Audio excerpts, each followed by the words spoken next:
Buenas tardes, mi nombre es Carla Joaquín Ramírez Reyes y voy a exponer sobre la estructura del polígono de Willis y algunas anomalías o patologías de él. Bueno, como breve introducción, quiero mencionar que también este se llama anillo de Willis o círculo arterial cerebral. Es una estructura arterial en forma de heptágono que se localiza en la base del cerebro. Esta estructura está formada por dos grupos de arterias, que son las arterias carotidas internas y el sistema vertebrobasilar. Este último está compuesto por dos arterias vertebrales y la arteria basilar. Esta red está organizada de forma anteroposterior, es decir que las arterias carotidas y sus ramas irrigan la área anterior y las arterias vertebrales y sus ramas se encuentran en la parte posterior. Hablando de lo que es la localización del polígono de Willis, este se encuentra en la base del cerebro rodeando la glándula pituitaria, el quiasma óptico y el hipotálamo. El cerebro como tal posee una irrigación más compleja, compuesta por 4 grandes arterias que forman 2 grandes sistemas vasculares. El primero es el vertebrobasilar y el sistema anterior. La fusión de estos da lugar al polígono de Willis como tal. Tenemos aquí la arteria comunicante anterior, que es una que lo compone y es el sitio más común de lo que son los aneurismas cerebrales, una patología que abarcaremos más adelante. La comunicante posterior se puede considerar el segundo sitio más común de aneurismas cerebrales y puede provocar parálisis en el nervio craneal número 3.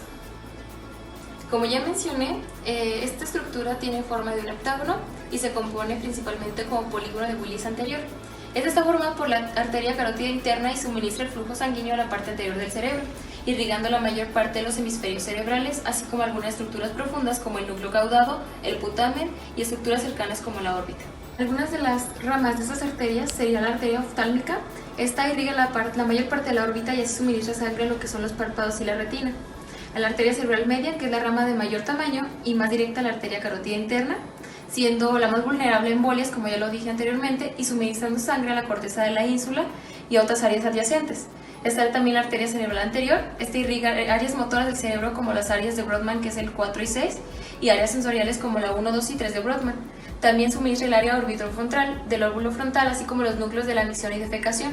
La arteria comunicante anterior, esta consiste en una arteria un poco más corta que conecta las arterias cerebrales anteriores derecha y izquierda. Y por último están las arterias comunicantes posteriores, que estas se unen en una arteria que sería carótida interna y la arteria cerebral posterior. Bueno, ahora pasaremos a lo que es el polígono de Willis, pero posterior. Este se compone principalmente de las arterias vertebrales y esta mitad del polígono proporciona en sí la circulación sanguínea, principalmente lo que es el cerebelo, el tronco cerebral y parte posterior de los hemisferios cerebrales. Dos arterias vertebrales procedentes de la arteria subclavia se unen en el borde inferior del tronco cerebral, formando una única arteria, que es la arteria basilar, como vamos a encontrarla aquí. Todos sus componentes forman el sistema vertebrobasilar y de la arteria basilar parten las siguientes ramas. Comenzamos con la arteria pontina. Esta supone las ramas más pequeñas de la arteria basilar, suministrando sangre a la parte ventral del núcleo pontino y a la parte lateral de la protuberancia. Tenemos también la arteria cerebrosa superior, que podemos encontrarla aquí. Esta regula la circulación sanguínea de la protuberancia, el mesencéfalo y el área superior del cerebelo. La arteria cerebelosa anterior administra la sangre a la superficie inferior del hemisferio cerebeloso, mientras que la arteria cerebral posterior, que podemos encontrarla en esta parte, irriga los pedúnculos cerebrales, el tracto óptico, así como la parte inferomedial de los lóbulos occipitales y temporales. De la arteria vertebral surgen lo que son las siguientes ramas, que es la arteria cerebelosa inferoposterior, que podemos encontrarla igualmente aquí. Esta en sí es la rama de mayor de la arteria vertebral, permite el flujo sanguíneo del plexo coroideo del cuarto ventrículo. Es la zona adyacente de la médula y el área posterior de los hemisferios cerebelosos. La arteria espinal anterior, que podemos encontrarla acá, esta se encuentra en sí en la fisura media de la médula espinal e irriga toda la médula espinal anterior, así como la columna gris posterior, mientras que la arteria espinal posterior suministra sangre a lo que son las columnas posteriores de la médula espinal. Por la anastomosis entonces de lo que son las cerebrales anteriores entre sí, de las comunicantes posteriores con las dos cerebrales posteriores, tenemos entonces que se origina en la base del encéfalo esta especie de polígono arterial de 6 lados, nombra entonces polígono de Willis, que lo podemos encontrar aquí. Cabe mencionar que también tiene un séptimo lado que está más corto y formado por la comunicante anterior. Bueno, embriológicamente la vascularización del cerebro embrionario sigue una progresión caudorrostral, comenzando en el mielencéfalo y finalizando en el telencéfalo. Las arterias carótidas internas se forman como ramas de los primeros arcos aórticos y al comienzo del estado branquial se extienden rostralmente desde el par de aortas dorsales para posteriormente terminar ventrales a la vesícula prosencefálica. En esta época, el primer y segundo arco aórtico regresan a las carótidas y se hacen continuas en el tercer par de arcos aórticos, mientras que la red vascular perineural establece comunicaciones con este sistema vascular y luego cambia de tal manera que su capa más superficial se organiza en canales arteriales y venosos, mientras que la más profunda y más cercana al tejido neural constituye una red capilar. En este punto, el tubo neural ya se encuentra en su estado de vesiculación secundaria y ocurren en sí muchos cambios en las arterias carótidas internas. Cada una avanza lo que es rostralmente y a nivel de la vesícula óptica, que se divide en una rama craneal y una rama caudal. La rama craneal en este caso se subdivide para construir un anillo arterial alrededor del cuello de cada vesícula telencefálica, dando origen a lo que son las arterias coroideas anteriores, las cerebrales medias, las olfatorias primitivas y como la arteria cerebral anterior, tal como su rama terminal. La rama caudal alcanza el extremo cefálico de lo que es la arteria longitudinal y así construye la arteria comunicante posterior. Esto conduce a lo que es la regresión de la anastomosis transitoria preexistente que ya mencioné. Simultáneamente, las arterias longitudinales neurales tienden a fusionarse en la línea media para formar en sí la arteria basilar y por tanto el segmento posterior del polígono de Willis.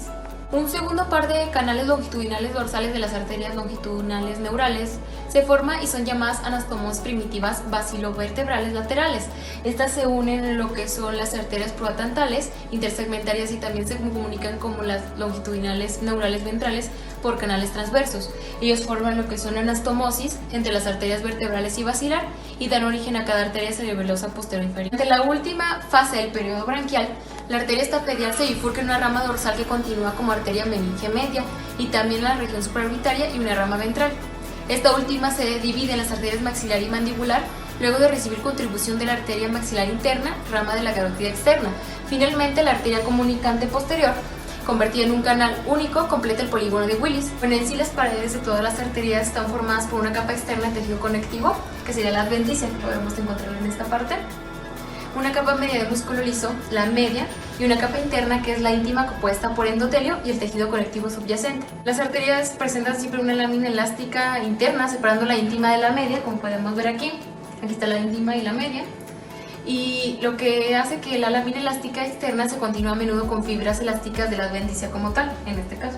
Y como ya lo mencioné, el polígono de Willis es responsable de la irrigación cerebral, recibiendo el aporte sanguíneo principalmente a través de las arterias vertebrales y carótidas internas, y se sabe que es el principal mecanismo de suplencia sanguínea de un hemisferio cerebral a otro en este caso, y también entre la mitad anterior y posterior del cerebro, aunque esto puede cambiar incluso en algunas patologías.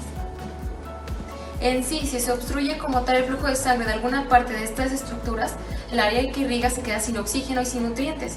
Esto da lugar a lesiones cerebrales que se manifiestan principalmente dependiendo de la zona afectada, ya sea en cualquier parte de los lóbulos del cerebro. Como la primera patología que tenemos en este caso relacionada con el polígono de Willis es el ictus, esta resulta ser una alteración del sistema circulatorio como tal, que puede alterar de manera transitoria o definitiva el funcionamiento de una o varias zonas cerebrales.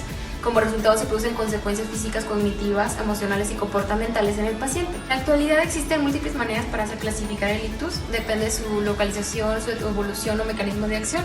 Tenemos principalmente el isquémico.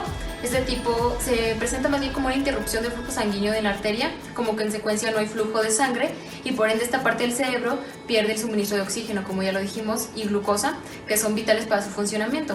Existen tres subtipos de isquemia, que sería el trombótico, el embólico y arteriosclerosis. El segundo tipo de ictus tenemos lo que es el hemorrágico.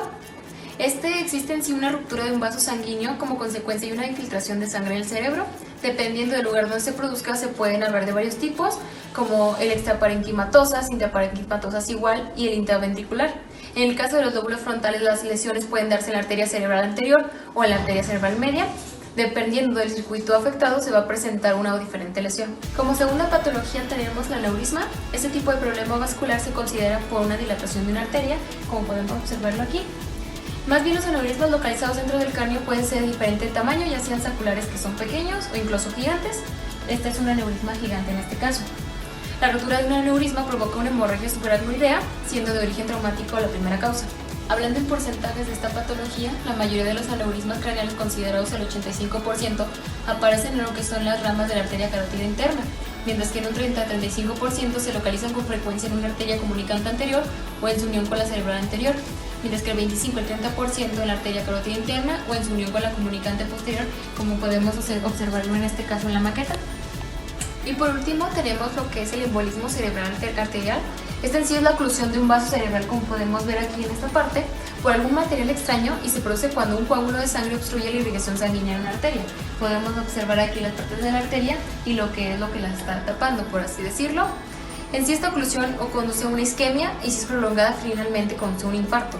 mientras que una causa bien establecida del embolismo cerebral se presenta en pacientes con patologías aterosclerótica. En muchos casos, los déficits observados reflejan la pérdida de la función del área lesionada, del encéfalo, la médula espinal, cuando el émbolo, ¿qué es esto?, es el que obstruye, en este caso está constituido exclusivamente por elementos sanguíneos, se denomina trombo.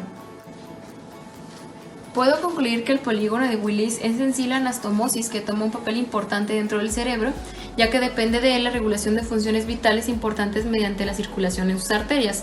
A la vez debemos de cuidar del cerebro, ya que aquí depende el buen funcionamiento en lo general del cuerpo humano, ya que aquí hay una gran irrigación de arterias, incluso venas.